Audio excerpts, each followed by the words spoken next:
Boa tarde a todos, bem-vindos à live Anatomia da Covid-19, da origem até onde sabemos.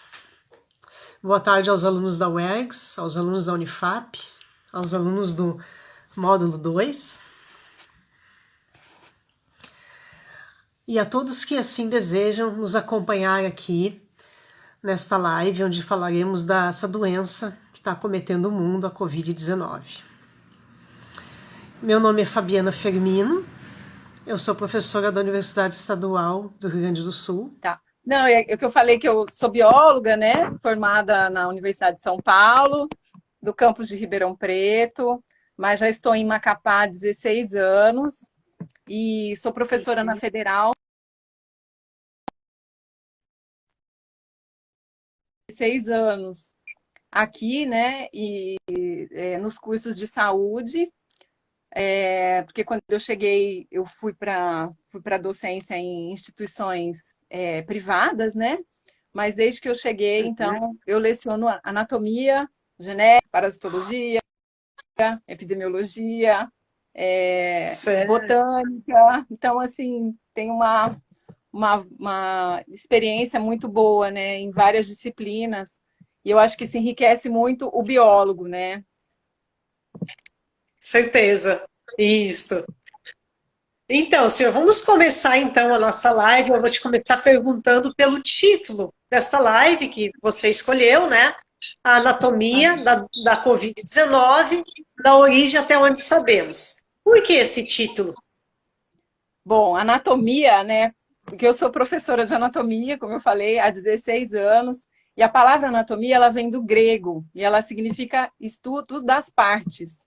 E a Covid-19, a gente cada dia está sabendo alguma coisa sobre ela, né? A gente ainda não tem um parâmetro total dessa doença, então cada dia é um tijolinho que vai sendo acrescentado, né? Para aumentar o nosso conhecimento sobre essa doença. Então, por isso a palavra anatomia, que é estudo das partes, né? Para a gente ir construindo o conhecimento sobre essa doença que é uma novidade para a humanidade, né? Como um todo. E até onde sabemos, porque a cada dia surgem novos estudos, né? Então, Sim. é impossível. Posso falar uma coisa hoje, amanhã alguém pode vir e falar: olha, agora apareceu um medicamento, agora tem esse outro teste. Então, assim, por isso que é até onde sabemos. Certo. Olha só, os vírus, né, como sabemos, eles podem ser envelopados. Vamos começar falando do vírus da Covid, então, que é o SARS-CoV-2, né? CoV-2, quer dizer, SARS-CoV-2. O vírus que provoca a doença, né, a Covid-19, que nós chamamos amplamente aí de coronavírus, porque são do grupo dos coronavírus, né?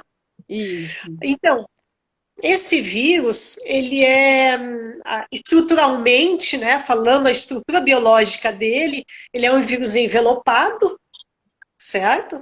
E tem uma fita simples de RNA. Isso. Então, eu gostaria que tu nos explicasse o que essa estrutura biológica do vírus, até onde ela é um facilitador para o espalhamento dele, ou um dificultador, até onde ele tem uma tolerância, né, nos ambientes, seja nos substratos de vidro, de plástico, papel, roupa, seja no ar mesmo, a aerodinâmica dele. O que a gente pode afirmar hoje, com o que a gente conhece, como tu bem falaste, né, até o momento, de forma assim científica? O que a gente pode afirmar até o dia de hoje sobre isso, relacionando essa estrutura biológica dele?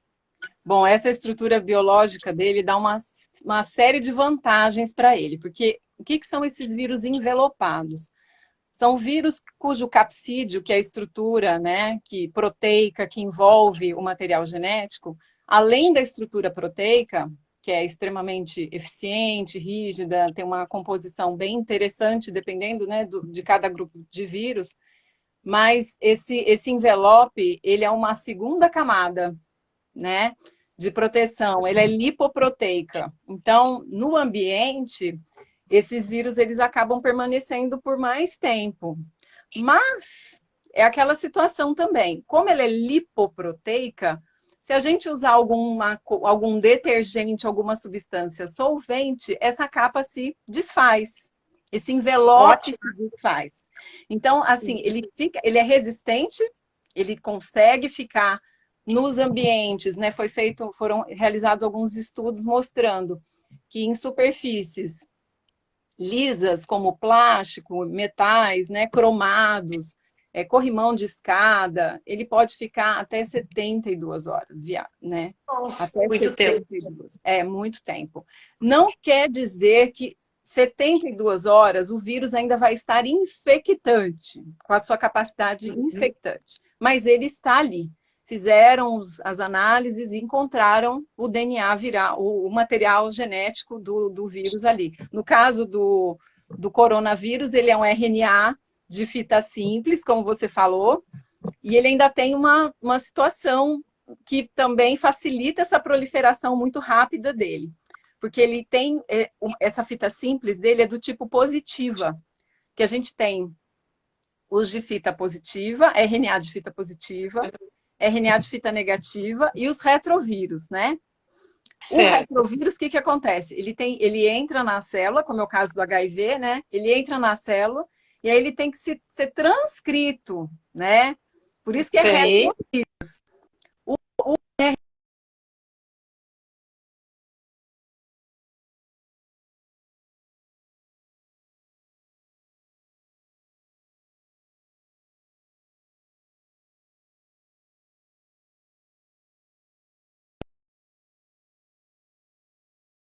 Não sei se você está me ouvindo. Você está me ouvindo?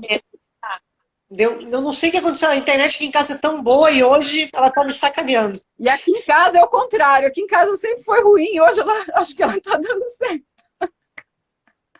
Acho que é a chuva, o clima. Não, tranquilo. Mas a gente vai indo. Então, eu ouvi tudo. Retrovírus, a AIDS. E eu acho que o grande grupo também está nos ouvindo, né? Sim. E pegando esse gancho, vamos falar das proteases, então. Tá. Não sei se tu terminou. Não, eu ia falar do coronavírus em si, né? Então, ele tem essa Pode falar, à vontade. Tá, essa fita de RNA que é positiva. E o que quer dizer isso? O RNA mensageiro já está pronto. É só entrar na célula que a célula já reconhece e começa a fabricar o material do vírus. É muito rápido, né? Então, esse encapsulamento também é muito interessante, porque do que é feito esse envelope, né? Ele é feito com organelas da própria célula, entendeu?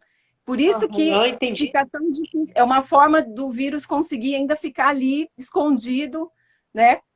Por um tempo, por quê? Porque ele tem material da própria célula nesse envelope dele, né? Está camuflado. Isso, exatamente. Exatamente. Até o nosso sistema imunológico acordar, já foi, né? Entendi. Mais do que nunca, né? O mundo inteiro tem que unir forças, né? Seja nas ciências humanas, exatas, né? Médicas, para unir mentes, para elaborar medicamentos, vacinas, o que seja, né? Para combater esse vírus, né? Com certeza. Gente. Você tinha falado dos aerosóis, eu esqueci de falar. Os aerosóis é outra forma muito... Porque assim, o que acontece? É muita gente se contaminando ao mesmo tempo.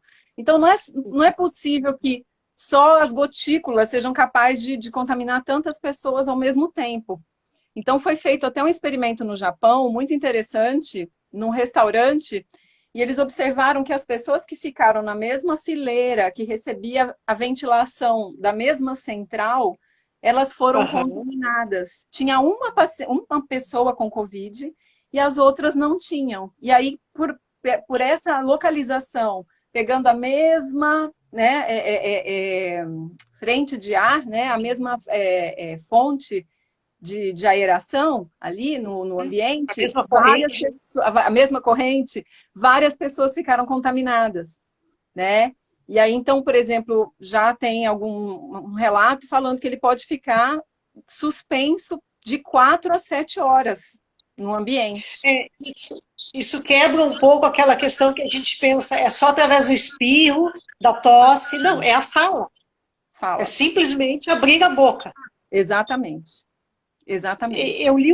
Eu li um trabalho, é um trabalho publicado dia 30 de março agora, no jornal médico, um periódico, em que tem 18, eu achei bem interessante, são 18 colaboradores, 18 autores, né? O primeiro autor é um brasileiro, é um professor e pesquisador da Universidade Federal de Minas Gerais, do Hospital Médico lá, Israel Nascimento, e colaboradores. E aí tem gente dos Estados Unidos, da Bélgica, da Croácia, do Canadá, da China, e eles fizeram justamente alguns experimentos para testar a aerodinâmica desse vírus, que eu acho que é algo que vem vindo novo para nós aqui no Brasil, chegando agora, a gente vem falando disso. A aerodinâmica, o tempo que ele consegue permanecer no ar, tanto em ambiente aberto como em ambiente fechado. Principalmente ambientes que têm ar-condicionado. Aí eles diferenciam também o ar-condicionado, aquele da farmácia, do supermercado, e o ar-condicionado hospitalar, que é um ar que ele tem um preparo mais para filtragem, né, de micro-organismos, enquanto que os outros não têm esse filtro a mais, né, porque não precisa, a princípio, né. Sim. E é interessante que eles fizeram três experimentos. Um numa igreja, onde tinham 70 pessoas na missa, e afastadas um pouquinho das outras, tinham começado a se falar em coronavírus, então não tinha ainda, as missas ainda não eram virtuais, enfim, né? E as pessoas saíram dali, várias pessoas contaminadas. Esse é um em Los Angeles, o outro em Los Angeles também foi na frente do hospital, fora do prédio do hospital, o nível de contaminação no piso, no chão, na calçada e no ar. E o outro em Wuhan, num apartamento, em que tu tinha um apartamento térreo e um andar logo em seguida, logo acima. No térreo era conhecido pessoas infectadas, que estavam em tratamento, reclusas, mas com a janela aberta, que até a OMS recomenda, né, ventilação. E aí os moradores do andar logo acima se ficaram positivos. Então, assim, isso eu acho que é novo para nós no Brasil, pensar nisso. Eles falam muito do tamanho das partículas de 1 micrômetro. Muito pequenas, são muito, muito, muito pequenas. Isso facilita essa suspensão, né? A suspensão e o espalhamento, né? Porque ela não tem peso para cair, ela demora mais, né, para cair. Aqui nós usamos muito central de ar, por conta do calor, da temperatura, né? Então, todos os ambientes públicos, com muita gente, tem sempre ventilação, né? Por ar-condicionado, por central de ar. Então, eu até estava comentando com meu esposo, falei, será que não é por isso que aqui disseminou tanto? Porque realmente, a maioria dos locais, né, onde tem muita aglomeração, sempre tem essa ventilação, né? Esse tipo de ventilação. Então, isso com certeza ajuda na propagação, né? Isso a gente está verificando isso nos números, né? Hoje o Amapá foi notícia novamente no Jornal da Tarde, porque aqui já estamos no limite já. Né? Certo. Também acho que a gente tem que observar uma outra coisa também, que está tudo muito dinâmico e tudo muito rápido, né? Quando começou na China, Japão, Coreia, depois quando chegou até a Itália, pela alta densidade populacional de idosos na Itália, né? Então, a OMS foi fazendo um mapeamento, né, do comportamento desse vírus em humanos, desse vírus nos humanos, e o grupo de risco são os idosos, né? No entanto, nós observamos agora aqui nos Estados Unidos, onde uma porcentagem muito maior da população é obesa em relação a países asiáticos, né? Tem muito mais obeso percentual dos Estados Unidos do que se analisarmos no Japão, ou na China, ou mesmo na Coreia, né? E os obesos entraram como grupo de risco, independente da idade, né? Porque, assim, o que acaba acontecendo? É um corpo que precisa de uma demanda maior de oxigênio, né? volume, né? Então, o que o Covid faz, né? O Covid, a Covid-19 ela acaba causando na pessoa? Ela vai causando uma hipóxia, né? Ela vai diminuindo o oxigênio lentamente e às vezes a pessoa não percebe isso. Então, nos indivíduos que têm um sobrepeso, essa falta, né, de oxigenação fica mais evidente e acaba evoluindo para os casos mais graves, né? Precisando de internação e uma série de outras coisas. E é muito importante também, Bia, já que você tocou no assunto dos idosos, da gente lembrar que não é uma doença de idoso, que aqui no Brasil a gente está vendo que a faixa etária que está sendo bastante atingida é essa faixa etária dos 30 aos 49 anos. Não sei se você acompanhou nesses últimos dias, né? Como que aumentou Sim. o número de casos nessa faixa etária. E eu me encontro nessa faixa etária. Nossa, então, nessa faixa etária. Então, complicado, Sim. né? Bem complicado. É. Então, isso é importante salientar para as pessoas, tirar desmistificar isso, de achar que é só uma doença de idoso. Não é uma doença de idoso, é uma doença de todos. Ninguém sabe. Às vezes um jovem não sabe que tem alguma comorbidade, que tem uma cardiopatia, às vezes é uma cardiopatia leve, uma nefropatia leve. Ele não tem sintomas. É a partir do momento que acontece uma situação dessa, ele acaba evoluindo rapidamente para um quadro mais grave, né? E aí vai falar, mas não tinha nada. Será que não tinha nada mesmo? Né? Mas Sim. todos nós temos que nos cuidar nesse momento, né? E até para não passar adiante. Mesmo o jovem, né, ainda que assintomático, ele tem o compromisso de se cuidar para não ser um vetor, né, um propagador. Sim, sim, com certeza. Mas, olha só, Silvia, voltando então um pouquinho, né, a nossa conversa aqui, vamos discutir sobre a origem dessa doença? Assim, cientificamente, né, o que a gente dá para afirmar alguma coisa? Porque tem várias teorias, né? É uma arma biológica, foi criada, inventada, não foi, veio do morcego. Então, assim, do ponto de vista da ciência, né, o que a gente tem algo que a gente pode realmente afirmar? Podemos afirmar algumas coisas até o momento, né? Certo, certo. Esse é um assunto polêmico, né? Eu lembro que na época que apareceu, eu recebi muita mensagem no WhatsApp de sopa de morcego. Ah, meu Deus, era sempre uma foto. Olha de onde veio, daqui que começou a Covid-19 e tal. É importante a gente fazer um parênteses aí, porque ficou agora como sendo que foi o morcego que transmitiu para a gente, né? Esse vírus, né? Os coronavírus, de uma forma geral, e é importante a gente dizer que não existe só um tipo de coronavírus, são cerca de 40 coronavírus identificados até o momento. Com certeza existem muito mais, mas a gente, né, até o momento a gente tem cerca de 40. Desses 40 coronavírus, 7 já atingiram o ser humano, né? Um deles foi o SARS-CoV, né? Então, a síndrome respiratória aguda, né? Grave. E agora o SARS-CoV-2. Esse SARS-CoV-2, ele é muito semelhante a duas sequências genéticas que foram encontradas em morcegos. Mas isso foi feito com uma análise num banco, foram 29 sequências de coronavírus que foram observadas, e aí observaram que essa sequência do Covid-2, do SARS-CoV-2, ele é muito parecido com essas duas frequências de morcego. Não é igual, certo. Por isso que é novo, o novo coronavírus. Ele é muito semelhante, mas não é igual. E aí, então, essa sequência foi retirada, esse vírus que foi sequenciado, são de morcegos, né? Essas duas sequências que são muito semelhantes, são de morcegos. Então, provavelmente, se diz que pode ter vindo de morcego. Mas, o que acontece com o morcego? Como ele voa, quando ele defeca, ele acaba espalhando esses vírus, entendeu?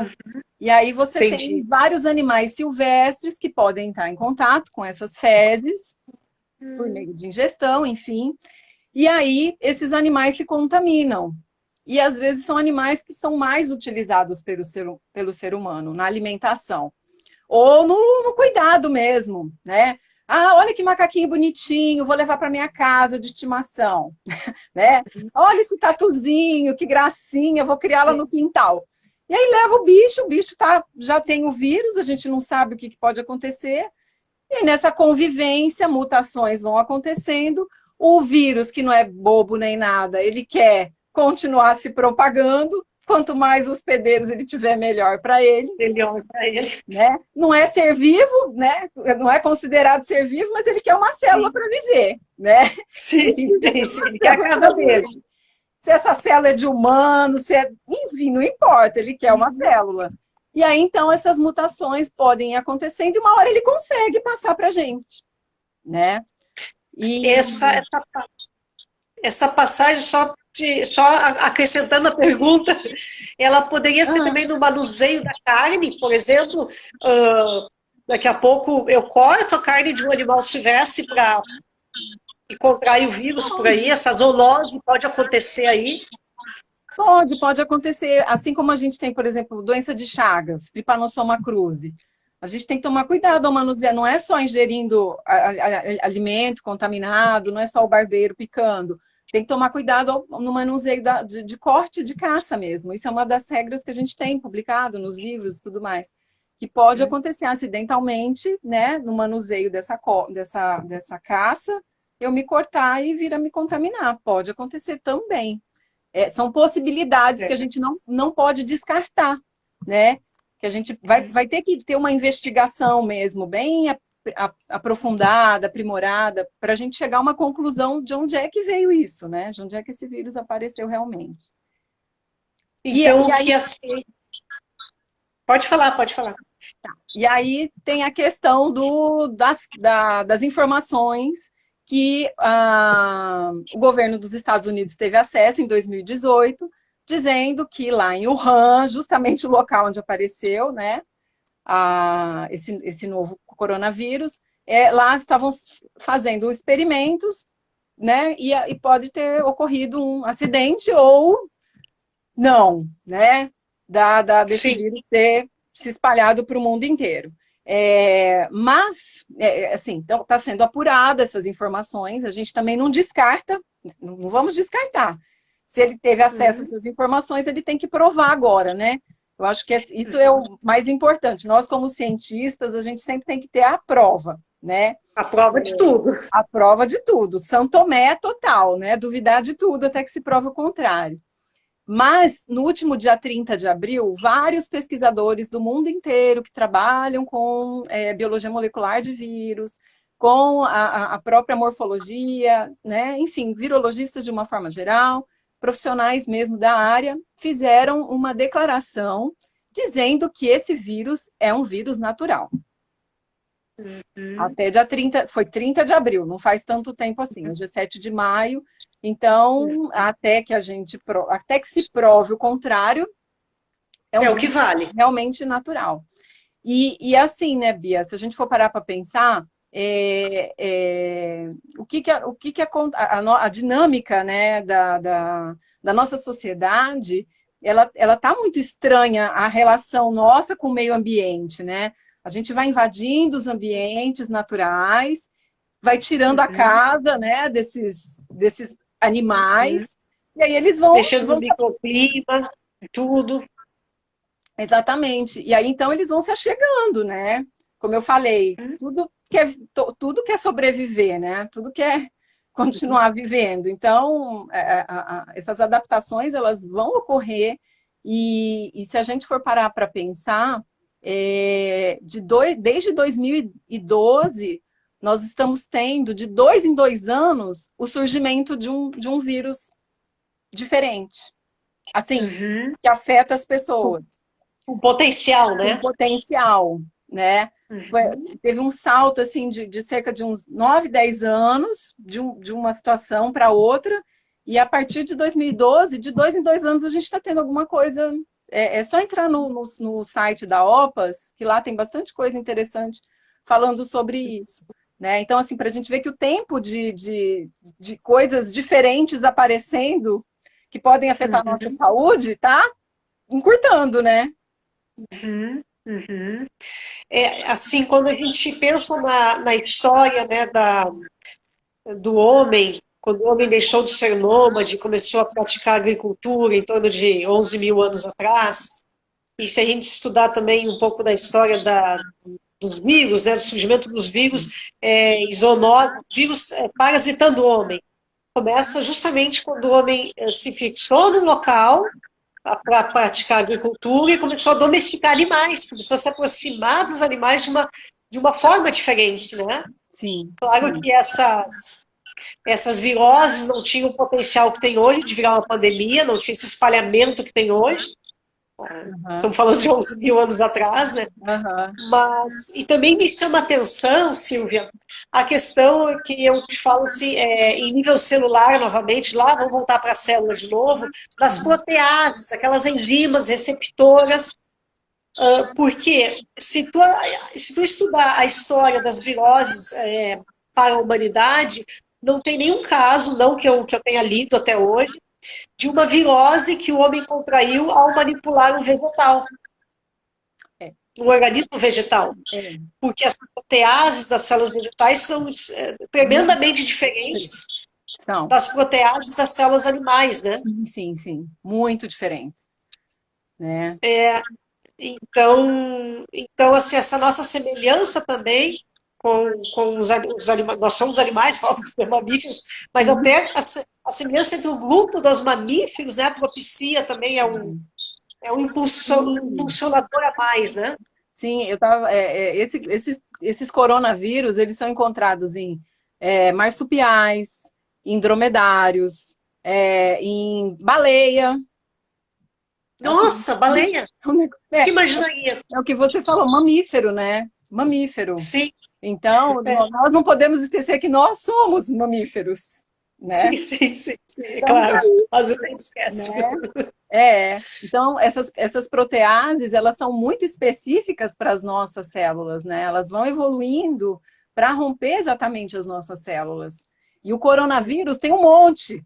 Aquele desenho, né? Daquela coroa, aquele monte de bolinhas vermelhinhas lá, aqueles Yzinhos vermelhinhos que estão em volta, né? Da figura, né? Da ilustração do coronavírus, não é à toa. É porque são proteases, né? E elas têm uma afinidade muito grande com os nossos receptores. Por isso que ele entra, é como se fosse uma lança, cortando a célula. Rapidamente ela é invadida, né? E aí tudo acontece. Infelizmente, né? E sobre a questão das vacinas, os tratamentos, as drogas que estão como toda semana também surge uma droga nova, né? Uma droga conhecida já dos médicos, e que eles tentam adaptá-la, aplicá-la, enfim, dosá-la, né, para tratar um doente da Covid. Que drogas nós temos hoje? Eu tenho alguma que já é assim totalmente aprovada pela OMS ou não? Então, isso é uma corrida, né? Eu falo assim, a gente está tentando trocar o pneu do carro com o carro andando, né?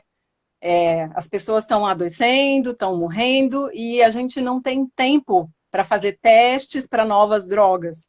Então, o que está sendo usado como linha de frente são os medicamentos que já são autorizados, né? Já estão testados e, assim, de alguma forma ou outra, vão atuar dentro dos sintomas da Covid, né? Que são vários, muito diversos. A gente está tendo uma plasticidade muito grande na sintomatologia da doença.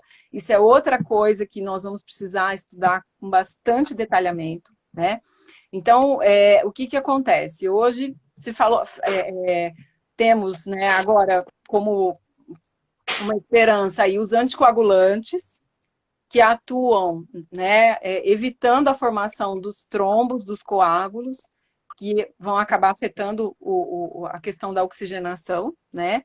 E entre esses anticoagulantes, são anticoagulantes de uso hospitalar, tá? Então, aquele lá que a vovó toma para controlar a trombose, Aspirina infantil. Nossa, o que teve de WhatsApp, né? De fake news. Tome aspirina todo dia, porque evita a Covid. Nada disso funciona, minha gente. Muito cuidado com isso. Aliás, esse período agora, né? Na terça-feira foi, se não me engano, terça ou ontem, foi o dia da conscientização da automedicação, né? Para não se fazer automedicação, que fique bem claro, né? E hoje, o que a gente viu, né, nessa situação de pandemia, como as pessoas, elas compram uma ideia milagrosa e vão correndo na farmácia e esgotam o medicamento, né? Como foi o caso da cloroquina e da hidroxicloroquina, né? Ai, todo mundo correu para comprar. Faltou para quem precisa, de fato, usar o medicamento. Né? Aqui em Porto Alegre foi assim, felizmente.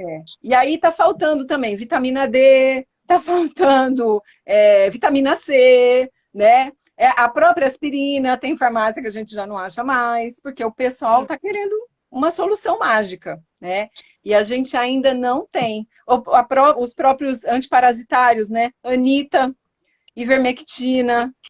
Então, todos esses medicamentos, né? Assim, é muito importante a gente fazer uma observação aqui. Eu não estou dizendo que é errado ou não errado. O médico, quando ele se depara com uma situação de urgência, onde ele vê um paciente que vai morrer, ele vai lançar mão daquilo que ele conhece. Como a gente não tem nenhum medicamento específico para isso. Então, o que vai acontecer? Dentre esses medicamentos conhecidos, tem a hidroxicloroquina e a cloroquina, que elas são usadas há muito tempo. Elas têm elas são imunodepressoras, elas podem atuar como anti-inflamatório, como antibiótico e até antitumoral. Então, veja o espectro de atuação da hidroxicloroquina. Então, por isso que ela é eleita para ser usada. Tipo assim, vamos ver o que dá nisso. Ela tem várias ações, né? Então, por isso foi testada. É um medicamento que já é usado há muito tempo, tem muitos efeitos colaterais, mas numa situação de emergência, a gente tem que lançar do que a gente tem, né? E a própria Covid-19, ela também deixou de ser uma doença assim, respiratória, pulmonar. Ela é uma doença sistêmica, né? Olha o perigo da coisa. Exatamente. Então, por exemplo, né, não estou falando que é para a pessoa ir lá e usar hidroxicloroquina, não é isso que eu estou falando. Eu só estou dizendo a situação em que surgiu esse nome como sendo né, suposto aí, medicamento promissor, né? Mas a gente não sabe a dosagem, o tempo, né? Nada disso ainda, tudo isso está sendo testado. A questão da azitromicina, que é um antibiótico, né? Antibiótico, se tiver uma infecção secundária, né? Uma pneumonia com bactérias junto. Então, assim, tudo tem que ser usado com muito critério, né? Com muito, né? Tá se fazendo assim, acho que os médicos às vezes procuram fazer mais ou menos quando surgiu a AIDS, né? Logo, até se chegar aquele coquetel, né? Exatamente. Balizar aquilo tudo, né? Então também está se procurando agora para salvar o paciente, né? Exatamente. Então, assim, agora os grandes medicamentos promissores são realmente os antivirais, né? Esse que foi liberado agora pelo FDA, né? O Remdesivir, né? Que é um antiviral que está sendo... Essa semana que foi, né? Então, assim, ele é um antiviral. Ele é um medicamento antiviral. Diferente da hidroxicloroquina, diferente de anticoagulante, diferente... que vai atuar em diferentes situações, né? Do sistema, né? Não que não ajude, mas assim, a atuação é diferente em outras, né, ações fisiológicas, mas ele é um antiviral. Então, ele sim pode atuar nessas proteases presentes. Ele é bloqueador dessas proteases, né? Exatamente. E aí, então, o que ele vai fazer? Ele vai inativar essas proteases e vai impedir que o vírus consiga entrar na célula. Se o vírus não entra na célula, vírus, como a gente sabe, não é ser vivo, porque não tem célula. Sim. Então, se ele não tem célula, ele está inativo, né? Então, Ótimo. essa é uma grande esperança, assim, para os dias futuros agora, né? Ai, vamos botar fé que seja um bom caminho, assim, né? Sim. E as vacinas, como você também perguntou, tem cerca de 90 sendo estudadas aí pelo mundo, né? Então, eu vi uma entrevista essa semana de um médico infectologista do Instituto Emílio Ribas, em São Paulo. Não me recordo agora o nome dele, acho que Dr. Jamal, não lembro bem. E ele falou de uma vacina, ele falou com muito entusiasmo. Bom, nós começamos a nossa live, né, Silvia, falando do espalhamento do vírus, da adaptabilidade dele, agora vamos falar da solução, né? Sim, falar o que tem, né, na ciência. Claro. Uhum. Então, esse infectologista falou de uma vacina da Universidade de Oxford, que foi criada com certo sucesso, porque esse grupo de pesquisadores de Oxford, eles já vinham trabalhando com a cepa do coronavírus. Então, por isso, o adiantamento da pesquisa deles, né? E que eles estão, parece que, testando agora em alguns animais mamíferos, e depois, se tudo correr bem, eles vão testar no homem. Quando eles começarem a testar em humanos, eles já vão começar a fabricar a vacina, para em dezembro desse ano eles terem 200 milhões de doses dessa vacina. Então, e ele falou com grande entusiasmo, que é aquilo, a gente às vezes, né, assiste uma entrevista de um profissional que domina essa área, e a gente assiste naquela esperança de buscar uma boa notícia, né? O que tu conhece sobre as vacinas? Então, o que tu já leu? Assim, tem muita coisa sendo feita pelo mundo todo, né? Tem vários grupos de pesquisa que estão fazendo, e assim, eu acredito, assim, o que eu tenho para falar para todos os ouvintes aí é que, assim, a situação é difícil. A gente está perdendo pessoas próximas, conhecidas, a gente tem visto pessoas muito, eu falo que está chegando perto, né? Mas nós nunca, em nenhum momento da história da humanidade, estivemos tão bem preparados para lidar com uma situação dessa.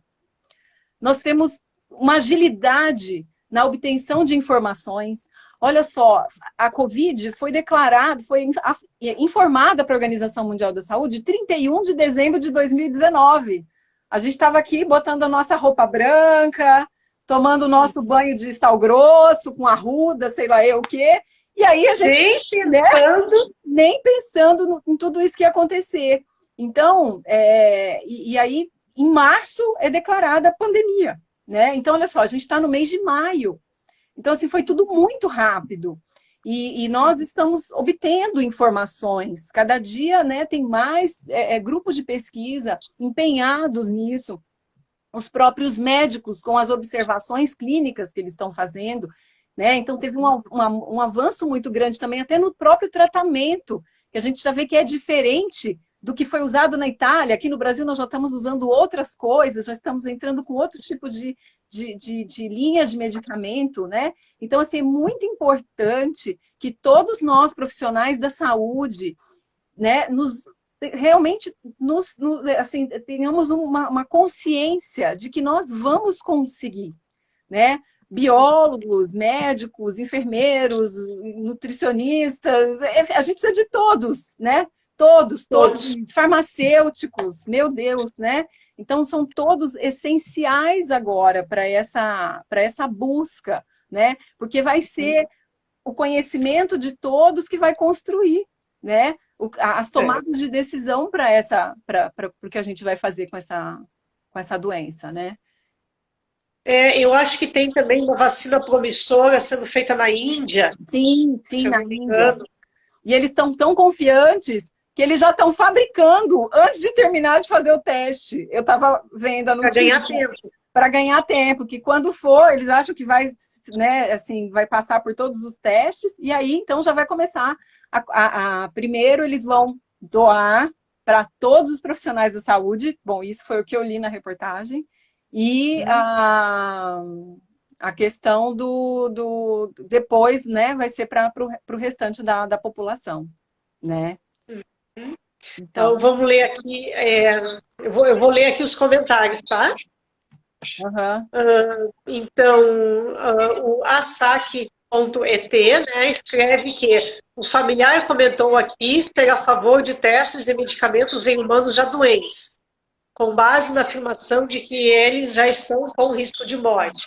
Pessoal, vamos abrir aqui para as perguntas, então. Eu não sei há quanto tempo nós estamos na nossa live, eu perdi o meu referencial de tempo. 45 minutos. Então, nós temos 60 minutos, né? E aí o Instagram cai, né? Isso. Então, se alguém quiser perguntar algo, gente, fique à vontade aqui, escreva aqui na tela, aqui, né, nos comentários, a sua pergunta, o seu comentário, acrescentar algo. Com relação a essa pergunta que foi feita, né, do uso de novos medicamentos em pessoas que já estão correndo risco, eu acho que a gente tem que fazer uma observação bem importante com relação aos comitês de ética, né?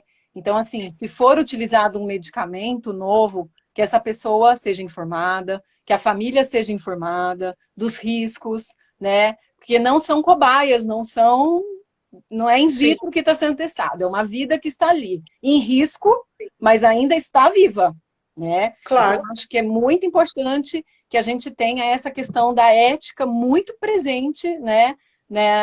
Nesses momentos, né? E que jamais seja feito alguma coisa sem o consentimento da família ou do paciente, no caso, se ele não tiver consciente que a família, né, seja responsável por ele. Né? Certo. Então, pessoal, se alguém quiser, a nossa live, a gente tinha assim, meio que projetado ela para 40 minutos e mais 10 minutos de perguntas, se assim alguém desejar. Ó, aqui o T. Henrique, né? Que tipo de vacina vocês acham mais promissora? Vírus atenuado, proteínas isoladas ou o próprio RNA? Eu não sei. Por quê? Porque cada uma vai reagir de um jeito, né? O coronavírus é um vírus novo, né?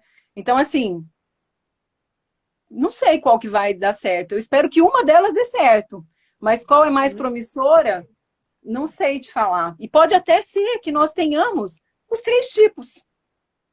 Já pensou, né? Como já temos hoje, né? Várias no mercado, você não tem só um tipo de uma vacina para uma determinada doença, né? Algumas você tem várias opções, né? Eu acho assim, quanto mais opções tivermos, melhor.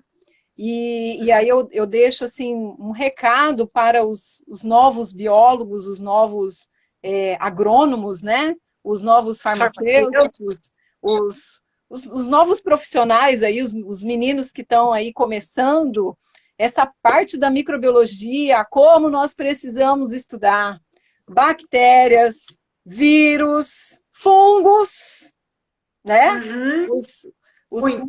E as algas, né? Não podemos deixar de falar. As nossas algas. Exatamente. Então, assim, é um grupo extremamente importante e a gente observa o quê? Nos cursos, né? Tem poucos alunos interessados. Porque é microscópio, quem trabalha com esse tipo de organismo tem que trabalhar com organismo vivo, tem que ter cultivo, a gente não tem sábado, domingo, nem feriado, né? Na pandemia tem que ir lá no laboratório, dar uma olhadinha para ver se está todo mundo vivo, feliz e contente, né? Então, assim, dá trabalho, mas eu penso que, assim, nós precisamos muito desse tipo de profissional que se interesse por essa área, porque nós vamos ter muitos problemas relacionados a esses micro-organismos daqui para frente. Sim. Olha as pressões ambientais, é antibiótico que a gente libera no esgoto, né? Fica ali, vai causando uma pressão ali naquele ambiente, né? A questão Exatamente. Então, é uma área muito promissora para vocês, né? Para os nossos alunos, né? Com certeza. Tem outro comentário aqui, né? Olá, boa tarde. Gostaria de saber a manifestação clínica do COVID nos sistemas do corpo humano, em relação à parte anatômica e como leva finalmente ao óbito, né?